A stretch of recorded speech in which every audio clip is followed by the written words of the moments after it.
Like, I felt it, like, deep in his heart. Like, we making eye contact, and I'm getting the I love you from Nick Chubb, and I'm just like, I love you too, bro. Like, this is what we do it for.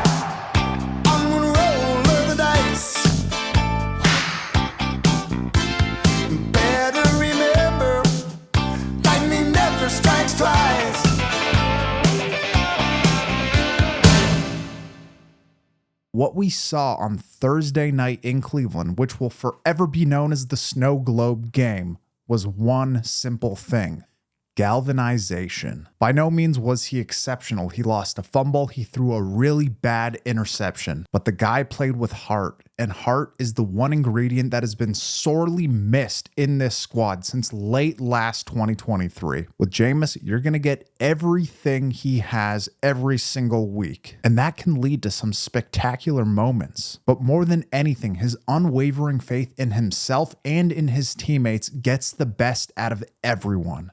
Now let's dive into some plays. The Browns' first productive drive in this game was a thing of beauty because it showcased everything that the Browns have been good at in the past when they're at their best. There was simplicity to the play calling, like just getting the ball into your playmaker's hands. That started off with this slant to Jeudy. Like I mentioned, Jameis gets the best out of all of his teammates, and we saw that in a huge way with Jeudy today. He really stepped up and justified that trade that they made for him in the offseason. And it's not just getting him the ball, he's starting to make plays after the catch too. This might seem minor, but being able to make one defender miss gets you an extra 5 yards and gets you out of the shadows of your goalpost. Then they go right back to him on the quick hitch. This is exactly what Joe Flacco and Amari Cooper were doing last year. Can't run the ball effectively against a really good defensive front? Get 5 yards on first down with a quick, safe throw to your number one receiver. A couple of plays later, run a play action, move the pocket, and hit Jeudy on a dig right into the open center of the field.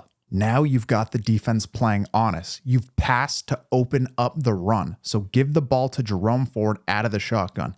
And watch how the receivers block on the edges. That's Elijah Moore getting a body on a body to a linebacker. This is absolutely beautiful stuff right here. It's a sign of a team that is playing hard for one another and unselfishly. It's a sign of a team that was challenged by their head coach, who we had a lot of questions about following that abysmal fourth quarter performance in New Orleans last week. Third and medium, condense Elijah Moore's split and run a switch release to get him the ball in open space on the slant, bringing it to 4th and 1. Now it's Nick Chubb time. Get the ball to your bell cow, smash it down their throat, and watch Joel Bitonio mash a couple guys along the way. Fresh set of downs. Then hit a play action, let your tight end leak to the flats, hit him, get the ball to the 1 yard line. And finally, keep it simple and punch it in with Nick Chubb. Just an absolutely beautiful drive from the play calling and design from Dorsey and Stefanski all the way through all the players on the field. This wasn't an opening scripted drive. This was after a couple of futile attempts where they could not move the ball effectively. They worked together, they made their adjustments, and they simply started executing. And this felt like a real tide changer. Not in the sense that every time they get the ball, they're going to score now, but simply that they understand and that they're reminded of when they do the small things right, when they're unselfish, when the receivers block, when the O-line plays aggressive, when they catch the ball, when they create separation in their routes. Good things are going to happen. And real quick, before we continue on in this video, we got to let you know this video is sponsored by the Patreon page. If you want to become an official member of the Optimistic Fan Club, hit the link in the bio. Maybe it's popping up on the screen now. But in last week's live video following the Steelers game, we announced a poster giveaway. That lucky man is walking away with a poster. If you want to join in, we're going to do another poster giveaway. We're going to give away one of those and a sticker package. So guys, join the Patreon as a free member. You will be entered in and you'll have the chance to win those. Also support the page, join the Patreon. Tons of great videos going out, lots of draft coverage. But back to the video. So we've seen that Jameis can be a facilitator. He can hit the on-schedule stuff. He can get the ball to his playmakers. But what about when the team needs a playmaker? What about when the play breaks down? As we already mentioned, those moments were abundant, especially once the snow started falling heavily in this one. But the ability to make those plays are rooted in the belief that Jameis Winston has in his teammates, regardless of who it is, regardless of what their contract is, regardless of their spot on the depth chart. How about throwing up this pass while rolling to his left, to his practice squad tight end, Blake Whiteheart? What was frustrating with Deshaun was that, sure, he wasn't throwing interceptions, but he was not taking chances. This is a throw where Jameis is just trusting his guy to make a play, regardless of position on the depth chart. He also simplifies things down to the point where when he just sees his guy open, he's going to hit it right then and there. He throws a beautiful pass to Akins real quick, layering it over top of the backer and underneath the safety, and gets his team in scoring position yet again. It isn't high-level stuff by any means. It's just taking what the defense gives you. But now right here, the Browns get stuffed at the goal line. Then David Njoku is wide open in the end zone, but drops it as the ball hits his hands. And now it's 4th down. They have to score. Winston drops back. There's nothing there. He can feel the pressure, so he takes off, makes a run for the goal line, puts his body on the line, and punches it in. And what is most noticeable here is the reaction of his teammates. They are so happy for him. They are pumped up that he just made that play on 4th down. They're embracing him. They're hugging him. Everybody comes in to celebrate. And then on the 2-point conversion, there's more unwavering faith and trust in his teammates. He goes right back to David Njoku after dropping the easiest pass of the day and trusts him to make a late adjustment where he almost front flips over top in coverage to cash it in and get them 2 more points. There were a ton of moments like this throughout the game, but the moments that really stuck out to me were a couple of the throws to Jeudy later on. Maybe the throw and catch of the year for the Browns this year came on this play.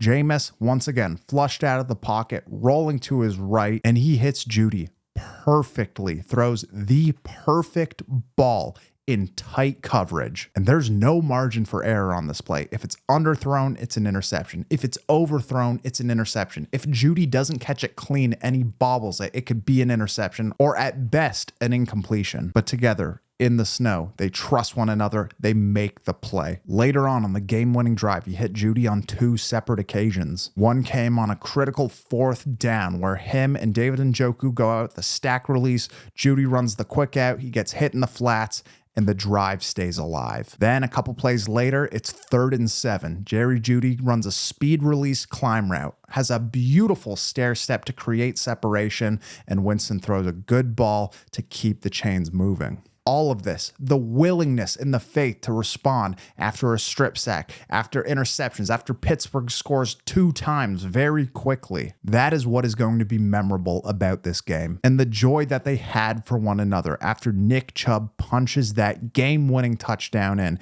is exactly why Jameis Winston needs to be back in 2025. And I'm just happy that I was able to share that with my teammates. Nick Chubb getting 2 touchdowns after what happened last year. You know, it was beautiful. He's even killed, but he told me he loved me. He's like, Jameis, I love you. And I was like, well, I love you too, Nick. You know, like that. Had he never said that before? He hasn't said it in that way before. Like, hey, Jameis, I love you. Like I felt it like deep in his heart. Like we making eye contact and I'm getting I love you from Nick Chubb. And I'm just like, man, I love you too, bro. Like, this is what we do it for. No, he is not perfect. Yes, he will have some terrible games along the way. Sure, he can be a little corny sometimes, but you cannot fake passion, and you cannot deny that these guys love playing with him. The quarterback who will ultimately lead the Browns to the promised land is most likely not here right now. Maybe he's somewhere on a JV squad in high school. Maybe he's finishing off his sophomore year in college. Maybe he's somewhere buried in this draft. We do not know. However, we do know that Jameis Winston can lead a team and that he can pull the best out of guys who have been underperforming all year long. And that is what matters, not draft picks, not anything else. It's about effort and buy-in, and Jameis is all the way in. Give him a 2-year deal. see where that can get you, and don't give up on a guy just because the grass might be greener somewhere else. He truly can be the bridge to the future. But now I want to touch on a few other things, particularly Kevin Stefanski. In last week's video, I said you will know if he has lost the locker room by the way that they come out and play in this game. And it is clear that he still has the ears and hearts of that locker room because they fought all the way through this one, and he is not going anywhere anytime soon. Who was the one guy who we were most critical of after last week? It was Juan Thornhill. The effort was inexcusable in New Orleans, but in this one, the guy played a hell of a game. He really did. He showed really good effort. And of course, that should be the bare minimum. But to have a response like that, he was clearly challenged and he clearly answered the call. And I give full credit to him for acknowledging the fact that he wasn't all in New Orleans. Got a little lazy, and I'll own up to it. But that's just not me, and that'll never happen again. That's why when he broke out today, I was determined I was going to catch him and I was going to run a dude down. Because I've done it multiple times, but just that one time, people pointed it out, and I just can't have that. Furthermore, Myles Garrett was essentially statless in New Orleans last week. It had people wondering, do we move forward with this guy? Is he injured? Is he the same dude who we drafted 8 years ago? That is how you respond. You completely wreck a game and single-handedly keep your team in it at multiple points. He showed exactly why you never let a guy like that walk. This defense was also extremely underwhelming as a whole in New Orleans. That fourth quarter, as everyone knows, was just garbage, bad effort, bad execution all the way through. But in this one, multiple fourth down stops. Guys like Maurice Hurst blowing up plays on fourth down. Grant Delpit swarming to the ball, making plays on fourth down on Justin Fields. The whole defense swarming to the ball in general.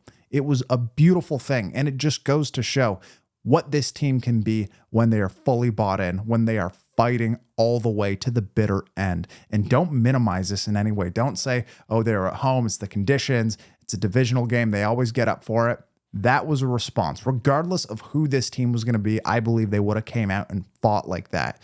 Of course, it's just a little bit sweeter because it was against the Steelers. The one area that is concerning and that I've talked about at length week in and week out, it's this defense's one main weakness. It's the fact that they don't bend but then break.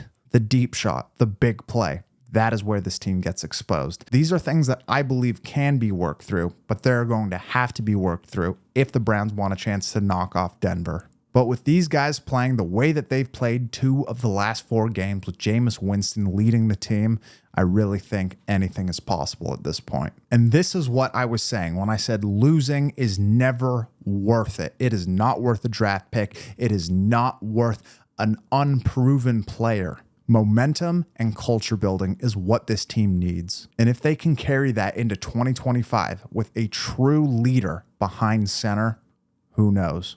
Good times could be on the horizon.